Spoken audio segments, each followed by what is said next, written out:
hanya ketika stok dari distributor utama kami sedang tidak ada. Kami dan staf kami tidak ikut dalam distribusi maupun produksi di CV tersebut. Dari 3 rumah sakit Karya Medica Group, hanya rumah sakit Karya Medica Tambun yang melakukan pembelian dari CV tersebut. Sejak pemberitaan tentang peredaran vaksin palsu sebulan terakhir ini, vaksin tersebut sudah tidak ada di rumah sakit kami.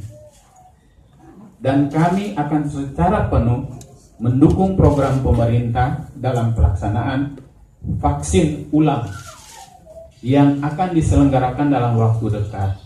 Dan sebagai etikat baik, kami akan memberikan vaksin tersebut secara gratis, cuma-cuma, sesuai petunjuk dari Kementerian Republik Indonesia. Demikian pernyataan yang perlu kami sampaikan. Sekian dan terima kasih. Wassalamualaikum warahmatullahi wabarakatuh. Saya memberikan kesempatan untuk 2 pertanyaan. 2. Ini tadi yang pertama. Ini saya melihat. Terima kasih Pak. Saya Bambang dari TVRI. Saya ingin menanyakan apakah pertanggungjawaban dari rumah sakit dan manajemen terutama ya kepada warga yang sudah pernah menginfus di sini, vaksin di sini, kemudian bentuknya apa aja selain vaksin gratis tadi, kemudian apakah ada rekam medik para kita disebut mungkin mereka korban kali ya. Terima kasih Pak. Ya, saya jawab dulu ya. Pertama, bahwa semua dokumen pasien ada dalam rekam medis kami, gitu ya. Jadi tidak ada satupun yang tidak ada di rumah sakit kami. Kami sudah buka posko pengaduan di bawah. Jadi kalau ada keluarga yang datang bertanya, akan ada posko di bawah untuk memfasilitasi. Kita akan data nama, alamat, nomor telepon yang bisa dihubungi, dan kami akan tindak lanjuti. Kami tetap berkoordinasi dengan Kementerian Kesehatan. Demikian Pak. 1 pertanyaan lagi. Sudah cukup Pak untuk TVRI? 1 pertanyaan lagi dari media, silakan Pak. Selamat pagi, saya dari Sindo Weekly. Pertanyaan saya ada sedikit aja Pak. Sejak kapan tahunnya kalau bisa atau lengkapnya rumah sakit ini menggunakan vaksin yang teridentifikasi palsu? Terus kan tadi Karya Medica punya 3 rumah sakit dan hanya rumah sakit ini yang teridentifikasi vaksin palsu, dan alasan membeli vaksin palsu adalah karena distribusi kurang. Sedangkan 2 rumah sakit lain, apakah itu mendapatkan distribusi yang cukup sehingga tidak membeli dari distributor lain?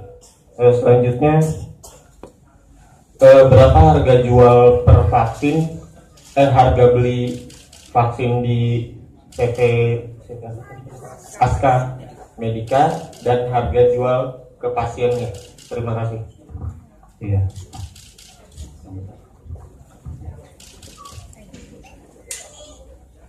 Oh ya, tadi saya sudah sampaikan dalam pernyataan kita bahwa kita mulai menggunakan itu tahun 2011, bulan November, bulan 11.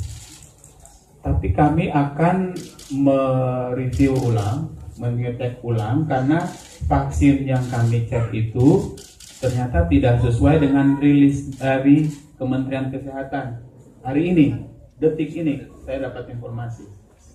Jadi kayak sebelumnya kan ada bilang BCG dan sebagainya, itu ternyata tidak ada di pernyataan dari Kementerian sekarang. Jadi kami akan mengecek lagi ulang data-data kami. Lalu mengenai yang 3 rumah sakit, terus terang kita di rumah sakit ini kunjungan anak itu paling tinggi Pak. Kurang lebih 4.000 pasien setiap bulannya. Dan kita tuh selalu kalau vaksin tidak ada, itu selalu dari dokternya, dari pasiennya, masa rumah sakit sebesar ini nggak punya vaksin? Nah, itulah yang membuat kami berusaha. Dari distributor utama kami itu kosong, bukan kurang, kosong, sedangkan kebutuhannya tinggi. Nah, itulah yang membuat kami mengambil dari distributor yang lain. Terima kasih. Harga jual, terus terang saya sih belum cek ya harga jualnya. Saya mohon maaf, saya nggak bisa kasih tahu. Tapi yang jelas memang harga jualnya lebih murah, gitu ya. Jadi pada saat kita butuh kebutuhan tinggi, ada yang servis dengan pelayanan yang cepat, harganya lebih murah. Kita sebagai konsumen, ya, tentu pasti tertarik. Semua orang pasti begitu. Jadi kami tidak tahu sama sekali bahwa ini adalah produk palsu. Saya kira ini yang bisa saya jelaskan. Terima kasih.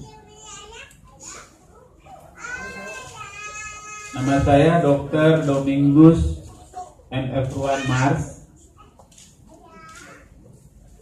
F1 Mars, Manajemen Administrasi Rumah Sakit. Oh, dari pasien, silakan. Mic-nya dari saya.